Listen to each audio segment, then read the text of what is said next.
Hi, Tara. Yeah, lovely to meet you, and just a real bow to what you're doing. Seems like you're really on a great roll, dear. Yeah. Oh, thank you so much, Tara. That means the world. I wanted to start off the conversation by basically thanking you because I'm such a huge fan of your books and your podcast and your meditations, and they've been such a tonic over the years and been so massively helpful. So I just wanted to start by saying thank you.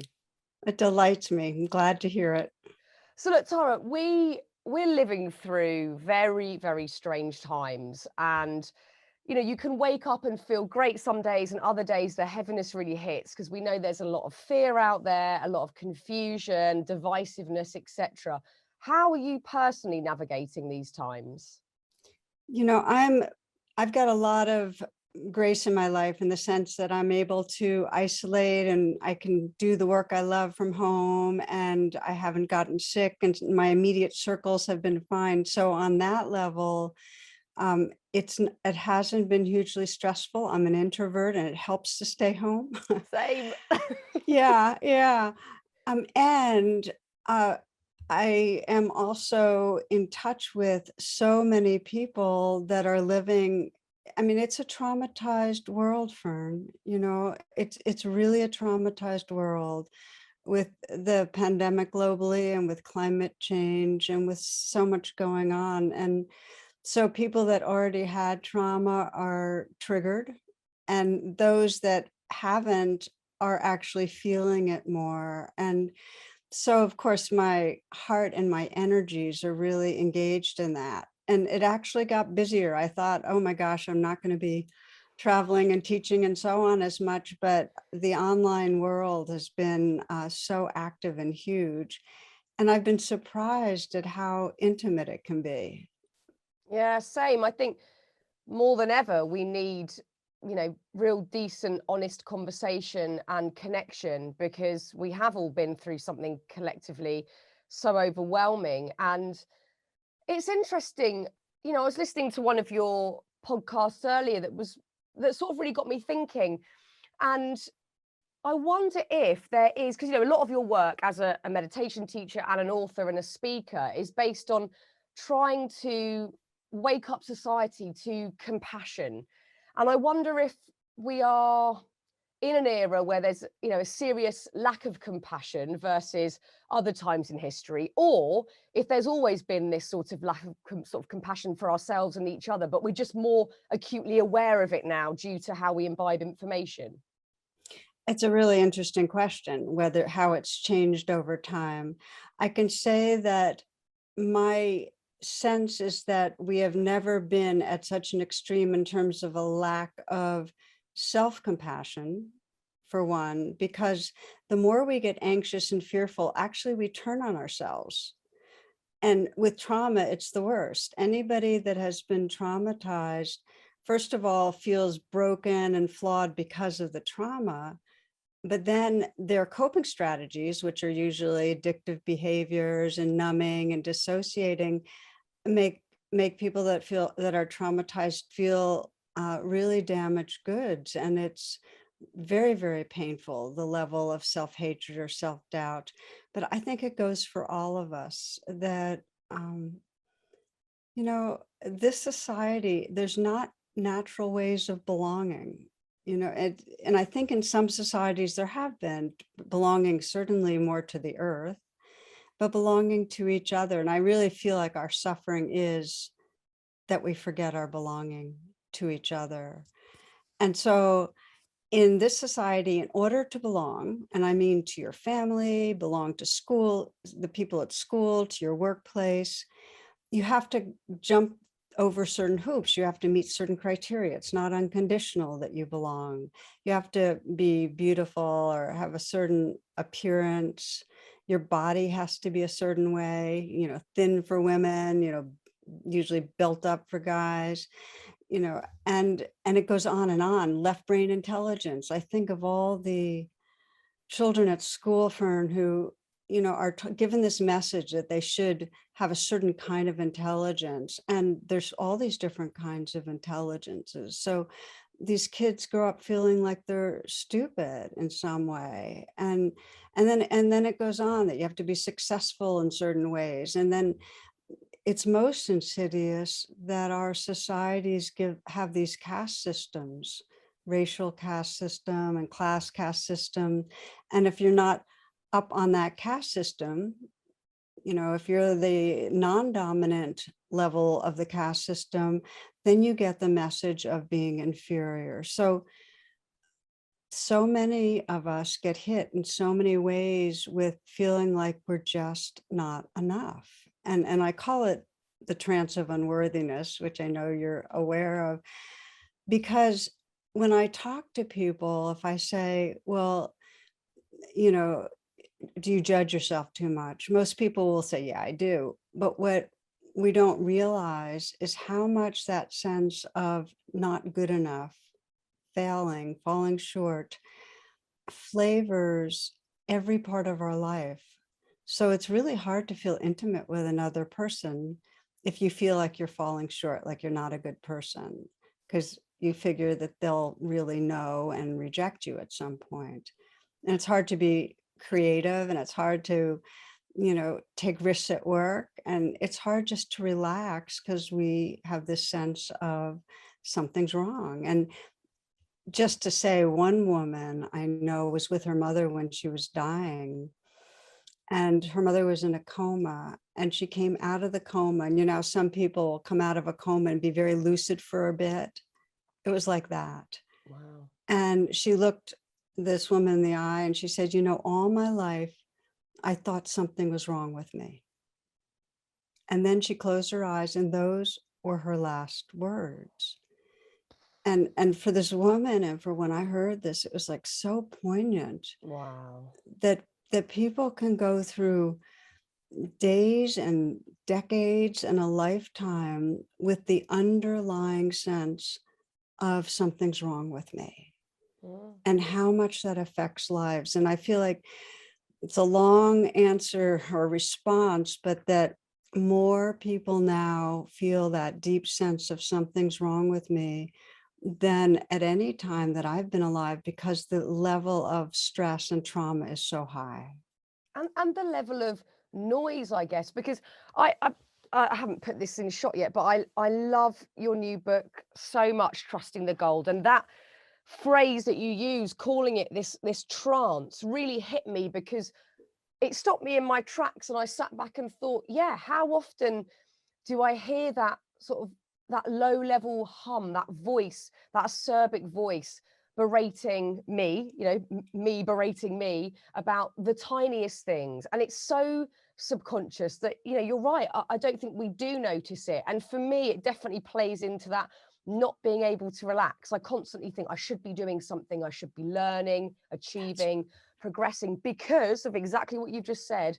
I feel like something's wrong. And not only do we have all the things that you've just laid out in the sort of infrastructure we live in throughout society, but we've also got the media then mirroring that back at us constantly. So you can't ignore that. It's in our face all day, every day. So it seems to me that to have self-compassion, we have to rally against all of that.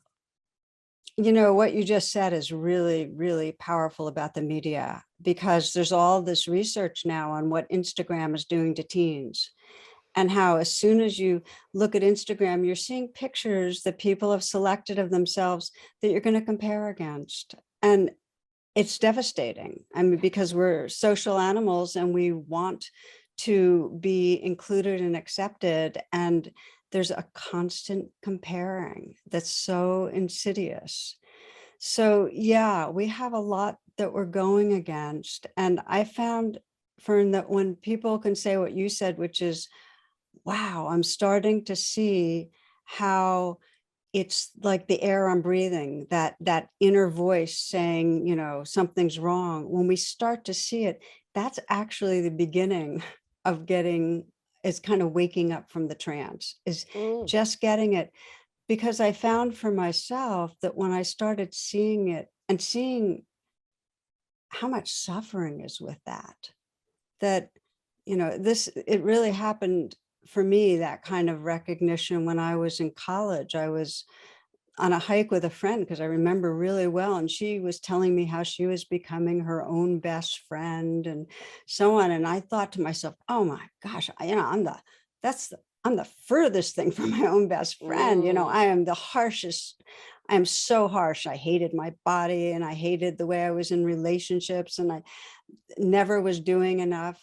And so that actually, when I started facing the pain of that, I actually really dedicated myself to, loving myself into healing. And that really got me going on the spiritual path, that I really wanted to learn how to quiet the voice of that inner critic and really hold my own being with a kind of tenderness. And what I found is that the kinder I've been to myself, the more my heart naturally includes others too. It's never just an inner loving. Yeah, I think we underestimate how much self-loathing is really the root cause of probably nearly all of our problems in life, or perceived problems. It's not the circumstance or the other person or the thing, it's our own self-loathing. And I can recognize that in my own life massively. And that's why I found this latest book so special, because trusting that you have this wonderful prayer that you open the book up with: may I trust my own goodness. We forget it's there. We Yeah. forget that there's any goodness within us. And you retell that beautiful story, and I know it was in your previous book, Radical Compassion, as well, about how there was this beautiful Buddha that was found, and it was a sort of big cement shaped Buddha, and then these cracks started appearing, and it was actually a beautiful big gold Buddha underneath. And we've all got that inside, but the fear and the confusion and everything we've picked up in our lives along the way, we're just covering over it on a daily basis, unless we're willing to, like you did in your life, to stop and go, no, I'm not going to do that. I'm going to honor myself, even if it's not fully love yourself. Accept the feelings you have, and accept the problems or the perceived problems that you might have in life. And that's the first step. We can't, it's a jump to say, okay, I'm going to embrace my life just as that's a jump. But what we can do is slow down. We can pause and begin to say, okay, this is what's here right now. And can I meet just this moment with some kindness? And it's amazing that even the intention to be kind, even if you can't do it, just in some way wishing that you could be kind begins to soften the heart. It's beautiful. And of course, I teach a lot just to put your hand on your heart and just send a message, send some message of kindness. It can be as simple as, I'll sometimes say, it's okay, sweetheart, it's just okay. Or it can be even simpler of, just this moment. It's, just be here for this moment. And I find if people can pause and ask themselves two really basic questions, which is, okay, so what's going on inside me right now? And then the second question is, can I be with this with kindness? Just this moment. That begins to turn the whole trance around.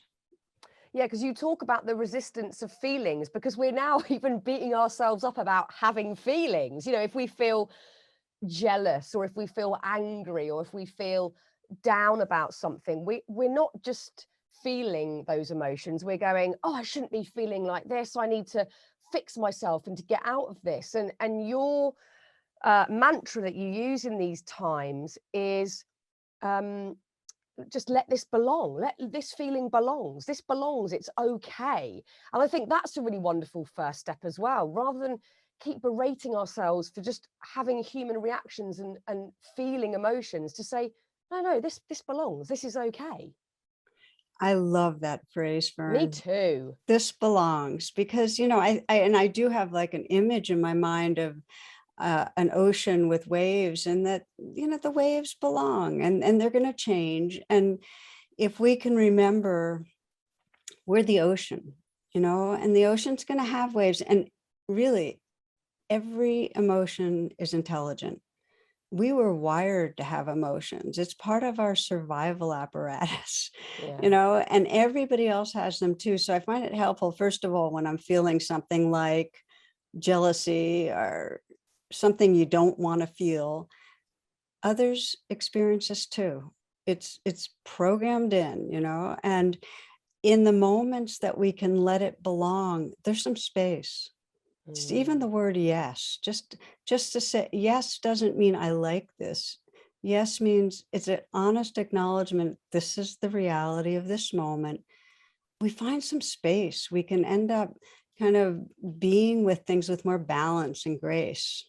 Yeah, because when we're not saying that, when we're not saying this feeling belongs, even if you don't like it, what are we expecting? That we're headed towards being sort of like a saint, like this sort of perfect being without feelings? Like surely that's unattainable for 99.9% of us, bar maybe the few enlightened people out there. But of course we're going to feel these feelings. And I'm just really thinking at the moment while talking to you about the listeners that I'll have, engage with this episode, enjoying your words, who feel so entrenched in self-loathing and sometimes these concepts that I love looking at and love studying and love trying out in life feel utterly unattainable. And I know because I've certainly been there in the past myself, where I've thought there's no way I could like myself in this moment or due to this situation. What is the way out for people that feel like the self-loathing is just too powerful, too big, that there's no way they could ever have self-acceptance? Yeah, I'm really glad you're asking that, because sometimes we can't hold ourselves with compassion.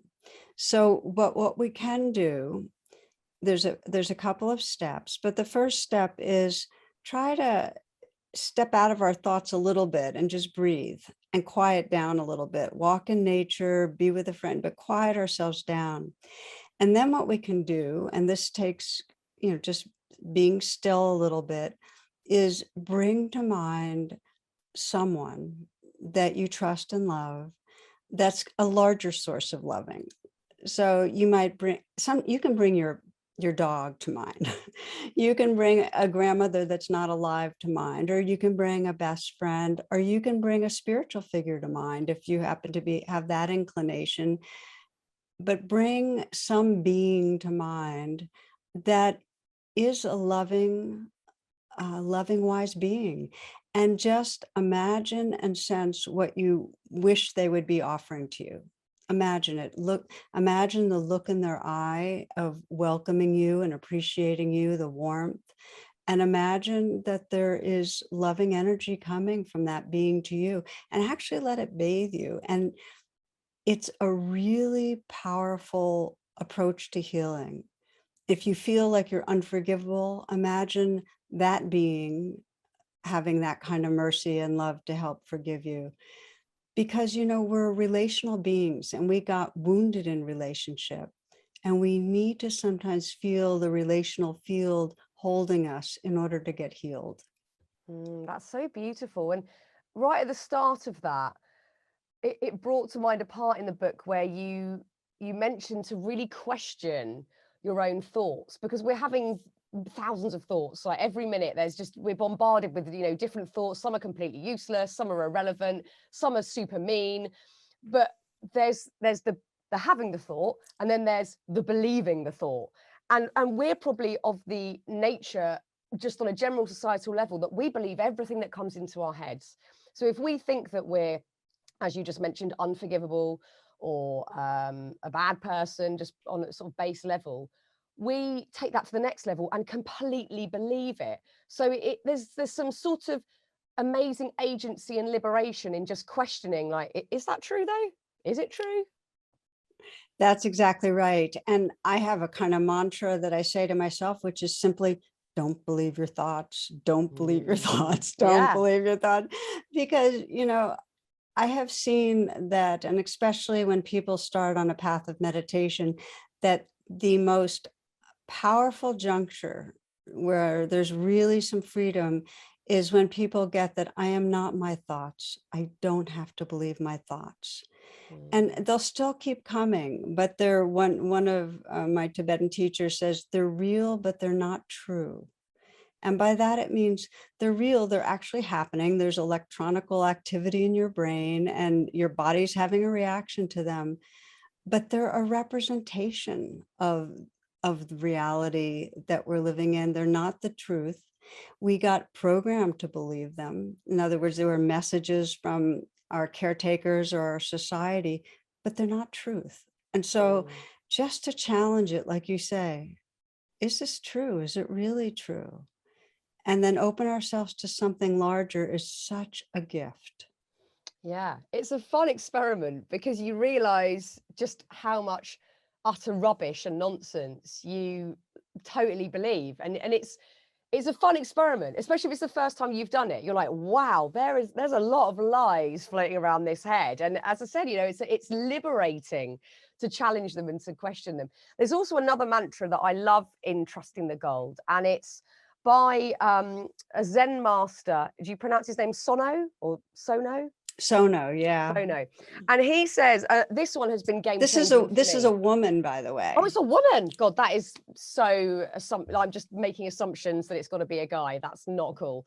So Sono says, and this one has totally reframed so many situations in my life. Thank you for everything. I have no complaints. That is powerful. You know, the story with that one is, I love that one too. There's something about gratitude that can so profoundly wash away a lot of our suffering. And my son was a complainer. Like I called him King Kvetch, because he just was, he just was whine and complain. And I remember teaching him about Sono's, mantra and I have no complaints whatsoever. Thank you for everything. And I remember once I was driving him to the dentist and we got into traffic and I just started cursing and being uptight. And he nudged me with his elbow and he said, "Mama, thank you for everything. I have no complaints whatsoever." And I'll never forget that smug little voice. Oh, it's so good. And it's really helped me in the daily, but also with the past, to look at things that I saw as huge failures or problems previously, that I'm able to feel, it's not always easy, but I am able to throw some gratitude at events that I found very painful at the time, but have shaped my life in a way, that I wouldn't be experiencing life as I am today if it wasn't for those painful experiences. And I think it probably takes, I don't know, a bit of time and effort and maybe thought to get to that place, but I'm definitely getting there with a lot of the sort of the big ones, the life hurdles that have thrown me. I am starting to feel gratitude now. I guess, is it an easier mantra to use in hindsight for people that are going through extremely challenging times in this moment? That might feel maybe unreachable to use that statement. That can be a stretch. And what can become really more accessible is that we start intuiting. We have a wisdom in us that gets that the hard times really do teach us. They actually have us go to a deeper place of resources in order to make it through. And that includes the malignancies, that includes, that where we feel our life is threatened, and includes the loss of other people, the divorces, the failures. We know that as time goes on, they can often be the places that most taught us and grew us.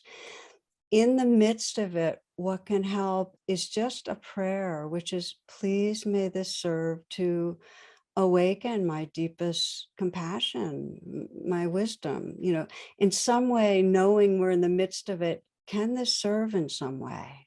And if we remember that, we actually become more available to be transformed. Yeah, because I guess then your focus shifts to the growth rather than the problem itself. That's exactly right. And you're calling forth the wisdom that knows that, it's the heat and the fire that creates the diamond. Something in us knows that.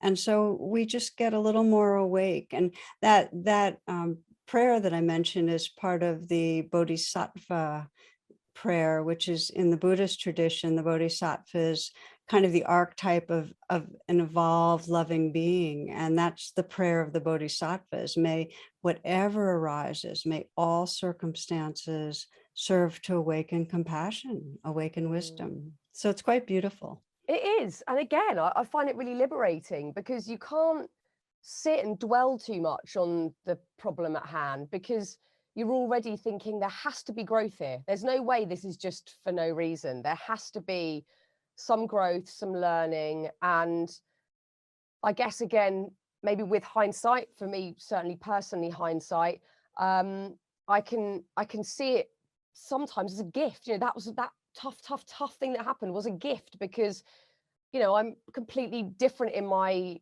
train of thoughts now and my perception of life. And, you know, that is a gift in itself. I think we put so much importance on like the big moments of life that are celebratory and amazing, all the successes.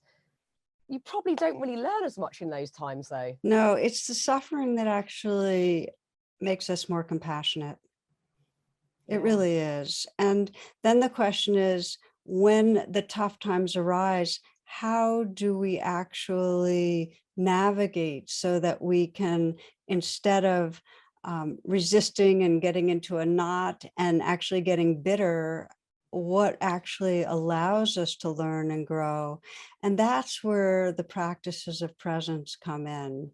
And there's a wonderful story of people bringing their suffering to this sage, and they, in order to visit him, they'd bring their deepest problems, but they had to go through all this wilderness, and it was a long, arduous journey, but they'd get there and he'd swear them to silence. And then he'd say, I'm going to tell you something, you have to keep this secret. And then he'd ask them one question, and that is, what are you unwilling to feel? And when we're in a hard time, usually we're struggling because we're fighting. We don't want to feel something that's very difficult in us. And usually it's some deep fear or some deep loss. And it takes a lot of courage, but it's actually in the moments that we bravely open to just what's here in our bodies, that we actually feel it, that we can begin to transform, that we begin to start discovering the compassion and the space and the resilience that we need to move on. But in the moments we're fighting against feeling it, we're stuck. Yeah, we're stuck. And then I guess that leads to judgment of others, because we're internally doing that anyway. And there's so many questions I have for you about compassion towards other people. And I found this super interesting in Trusting the Gold, where you say, to be kind, you must swerve regularly from your path. And it's good to hear that, because I think often we might look around and go, God, so everybody else seems much more sort of benevolent than I am, or perhaps much more giving, or what you might not, but that might be one comparison you might make. But it takes effort and perhaps discipline to swerve from our everyday path, which we all know we're caught up in, which is a busy, noisy rush where we're trying to get somewhere. We're not ever really sure where, and we're trying to feel something, you know, like you say, but like we belong. And we miss out on those moments where we could help another, be of service, etc. So you have to always almost make a determined effort to swerve off of that every day. It's really true. We are usually on automatic, trying to, as you say, get somewhere, trying to feel more comfortable, usually trying to check things off a list.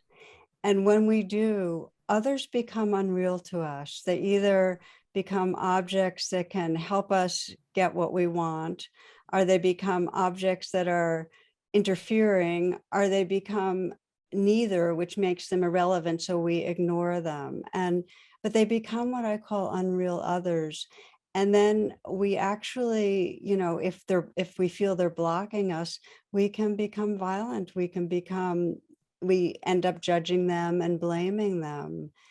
I remember one story of a lieutenant in the Army, and he was taking an anger management program because he was so reactive to people he considered getting in his way. And the program included mindfulness training and some compassion training, a lot of what we're talking about, Fearne. And there was a time where he went to a supermarket and he was in a rush and he piled his stuff up because he had to get home and do a lot that night, piled up his cart, gets into the line. The woman in front of him has only one item. She has a child, but she's not in the express line. She's in his line. Not only that, she hands the child over to the clerk and they start oohing and eyeing. So this guy gets triggered. She has become an unreal other who's an obstacle. He's triggered. He starts internally going on his rant, all the thoughts of who does she think she is? And I have all this stuff to do and so on. But then he remembers, oh yeah, mindfulness. He pauses, he starts bringing his attention inside, breathing, noticing what is happening inside him, bringing some, okay, it's okay, this belongs, And then when he calms down, he's got a little more space. So he looks at the little girl, realizes she's cute. Those people leave. It's his turn with the clerk. And he says, that little girl was adorable. And the clerk beams. She says, oh, that was my little girl. In fact, my husband was killed in Afghanistan last year, and my mom brings my little girl over twice a day, so we have a little visiting time.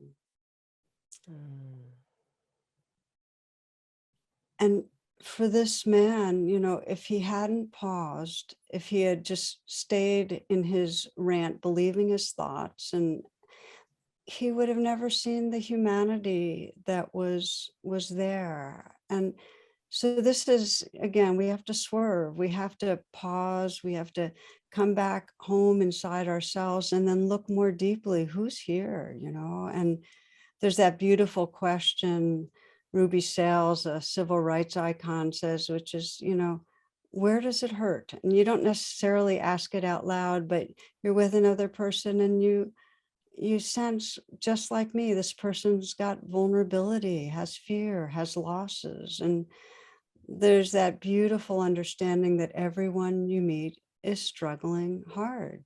Every one of us, we're all gonna get sick and die and lose people. So what kind of a world might this be if we could just slow down and get off that busy automatic track and deepen our attention to each other? And I guess also not take things so personally, in that situation, he was almost taking that transaction in front of him personally, like, this is ruining my day, it's affecting me, rather than it being a separate situation. And we do that all the time when we're having road rage or when we're in a disagreement with someone. Rather than honoring their situation, problem, as well as our own, we're making it so personal. And I guess the irony is, when you make the effort to swerve, that's when you do feel a sense of belonging and like you have arrived somewhere, rather than what we're doing, which is rushing and trying to achieve to feel it. So we're just going the wrong way about trying to feel that sense of oneness and that sense of connection, I guess. That's a beautiful way to put it, Fearne. It's really true. It's our habitual way of trying to feel better doesn't work. We might get more things checked off the list, but we won't have a real feeling of connection or love or meaning in our lives. And as you say, when we're on our own track, trying to get ourselves more comfortable or, defending ourselves or whatever, we lose sight of who's really here and what's really happening. We really don't see very clearly the reality of another. There's a metaphor that helps me a lot on this, which is, you imagine you're walking in the woods and you see a little dog by a tree and you go to pet it, and then it lurches at you and its fangs are bared and it seems vicious, and you go from feeling friendly to anger and fear, but then you notice that the dog has a paw that's caught in a trap. And you shift again, and you might not get close to it because it could be dangerous, but your heart's open. And it's like you actually are including, oh, that being is hurting. And I think a lot of life is like that when we're in our reactivity, we forget what's going on for others. But when anybody behaves in a way that is causing harm, their leg's in a trap in some way. I mean, happy people don't violate each other, Yeah. you know? And when we act in a way that we don't like, our leg is in a trap. Yeah. And that this is really the grounds of compassion. Can we see the vulnerability? Because then we can forgive and hold with compassion, and then figure out as wisely as possible how to deal with things. Yeah. I mean, again, liberating, looking at people that we have tricky dynamics with and saying their actions are coming from a place of pain. You know, That's right. again, you can't take that too personally, because you go, this is their stuff, and you know, there's only so much you can do. What When I was reading your book and sort of thinking and leading up to this chat today, I was thinking about the sort of balancing act that I guess a lot of us perhaps subconsciously think about. For me, I think about it quite a lot because I like to try and help other people, and I like to try and swerve off my path and do things where I can. But I've had periods of my life where I've done that. I don't know if there is a thing as too much, but I've helped and I've given, and I've probably lacked self-compassion in those moments because it's been all about serving and helping other people. And I think I'm still confused about how you get that balance, where that equilibrium lies between your own self-compassion and compassion for other people. Fantastic question. And a lot of people wonder about it. And my sense is, and that a pathway that'll keep informing is always come back to holding yourself kindly first. Because, and I call it the U-turn, like whatever's going on with other people, before you try to be compassionate or forgiving towards another, you need to reconnect with yourself. So you're coming from your most awake heart, because it's actually not mature compassion or mature forgiveness of another if you haven't done that. You're not Mm. really, you're not really hooked up inside, you know? So I call it a U-turn, that when you're feeling whatever the reactivity is, first make the U-turn and bring the attention back towards yourself. Sense what's agitated, what's hurting, what's afraid, you know, put your hand on your heart, breathe, give yourself a message of kindness, come back home to yourself. And then you will actually respond with intelligence and kindness towards those around you, but it'll be much more informed. It'll be much clearer. Yeah, I guess that's where you really root into your authentic self and how That's you're right. feeling it, and you'll swerve because you know it feels right, rather than I should be swerving right now. I think I've got to be swerving now, you know, and then depleting yourself or doing things and feeling resentment after. You know, I've definitely been caught in that loop before, and it's because I probably haven't been looking after myself at all. So it's just a really interesting balance to try and achieve. And there's some really interesting thoughts in your books around happiness as well. And in this latest book, you sort of reframe happiness entirely compared to what society throws our way, certainly, by saying happiness arises out of simply being present in the moment, not grasping after anything, not wanting life to be any different from what it is. And again, we are taught, but certainly the information thrown at us daily is you're lacking, you're getting it wrong, you won't feel happy till you get the perfect job, partner, house, whatever. So again, we've got to rally against all of that noise.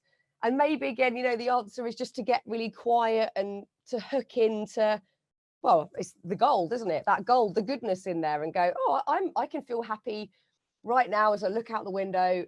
It's peeing with rain outside. It's super grey and gross. I don't have to have this big moment or this big thing to feel happy. I have to rally against pop culture and what society's telling me, and to just feel happy, even if I'm crying with tears of sadness or a bit frustrated. There can be happiness in all of these moments. It's really true. And it takes training. It actually takes a training of the heart and mind, what's called meditation, which doesn't have to be from a particular religion, but it does take practice to find that happiness in the present moment, to even find how to be more present, we are completely conditioned to what I sometimes call if only mind. Mm. If only I could go on that trip, or if only I could lose 20 pounds, or if only I could have that partner, if only I could get that recognition and success, then I'd be happy. And all the research in the world shows that we have a kind of happiness quotient. It's kind of a mix of biological, genetic, and societal and so on. But most of us have a happiness quotient. And even when we get the thing we most thought we wanted, we win the lottery on some level, we spike, but then we return to our habitual level. And even when the worst things happen, an accident that where we lose our sight or whatever it is, we have a downward spike and then we come back to that same level. What truly raises the happiness quotient is a deepening capacity for presence, for a kind of open-hearted presence. And if you look at the moments where you feel most deeply a sense of peace and happiness and openness, and let's say there's the beauty, you're witnessing the beauty of a sunset or the night sky, or you see the gleam in a child's eyes, and that just opens your heart, or just the moments where you're maybe padding quietly through a forest or whatever it is, what you'll find is that in the background, there's a kind of quiet presence that's there for what's happening. And it's that presence that actually is bringing the sense of deep contentment, joy, and happiness, not the thing itself. Yeah. And Yeah. we miss that point every day. Every day we sort of get tricked into, no, it can't be that simple. There has to be this big thing or whatever it might be. And I guess because we're living, the sort of modern day velocity that it's been normalized, it's so normal now to be living at this speed, and also with this Yeah. level of noise, this omnipresent outside opinion, judgment, news broadcasts, all again very normal, that we should be bombarded with this daily. Meditation is seemingly needed now more than ever as an antidote to that. That is the time out from that to, I guess, find the presence, but also question what we want to take on board, what we believe is helpful, what thoughts are true, what are not. It's coming back to that authenticity and that knowing that is so easily clouded over because it's so noisy out there. Billions of dollars of money go into advertising that keeps us hooked on thinking it's something different, something more that we still need, that now is not okay. We want life different. It's very deep, and we're restless. When there's fear, we're restless. So it does take practice, and sometimes we'll practice arriving in presence with meditation, and what we'll arrive in are all the fears and the grief and the unlived life, the parts of ourselves we haven't yet faced. And so it takes a kind of perseverance to know this is okay too. We just have to keep on opening to the layers that are here. There is a golden presence and love that's possible if we keep coming back right here.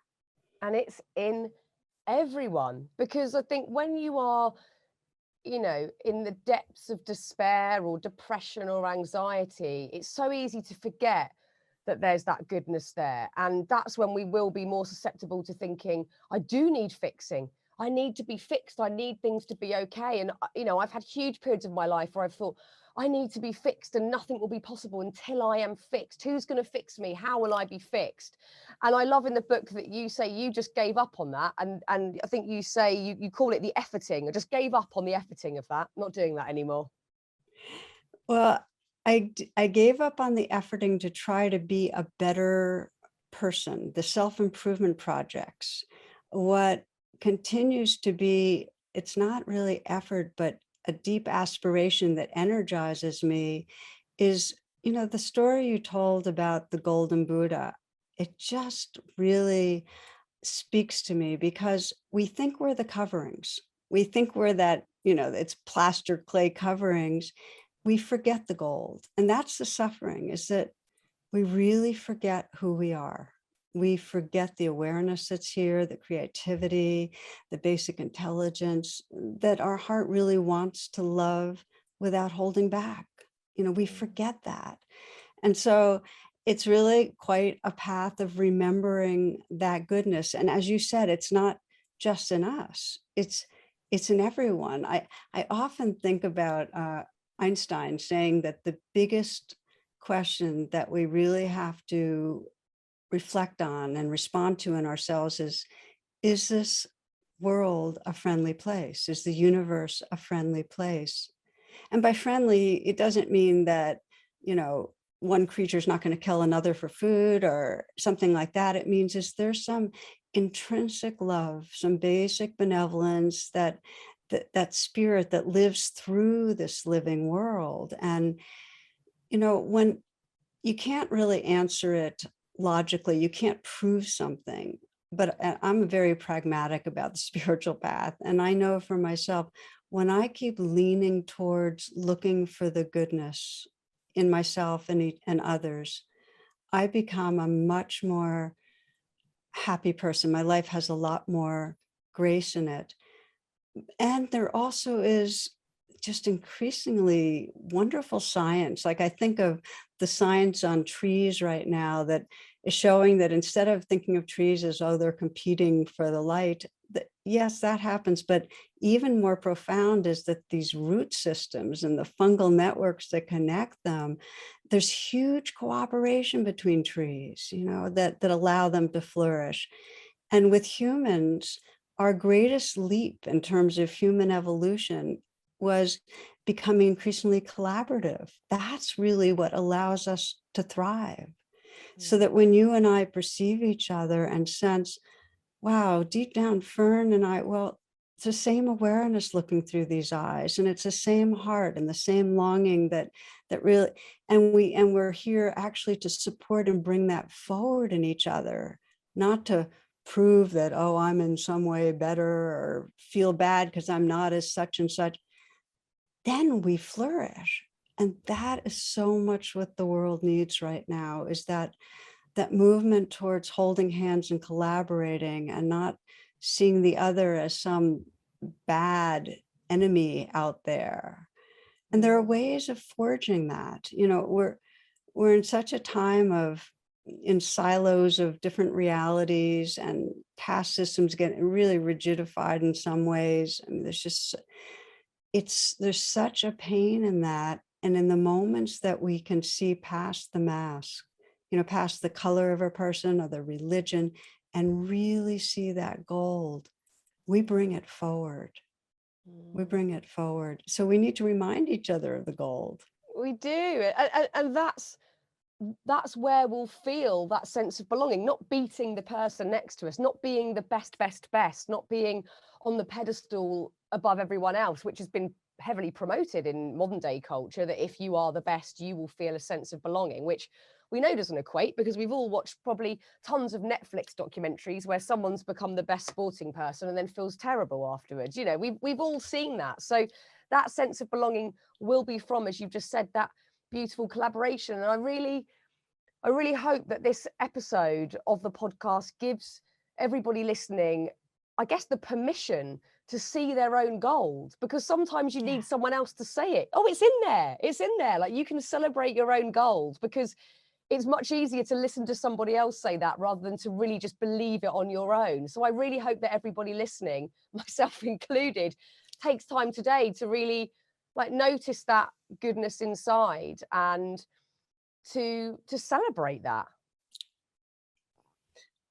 I have the same wish, and I know we need each other to remind us, because we all forget. So remember your own gold, and then bring to mind someone that you care about and sense what you appreciate about them, and let them know. Yeah, it's the greatest gift we can give each other.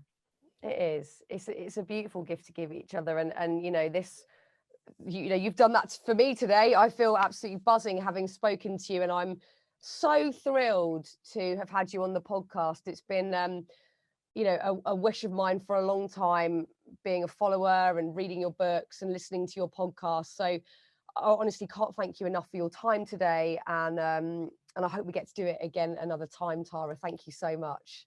Fearne, it's a total delight. Lovely to be with you.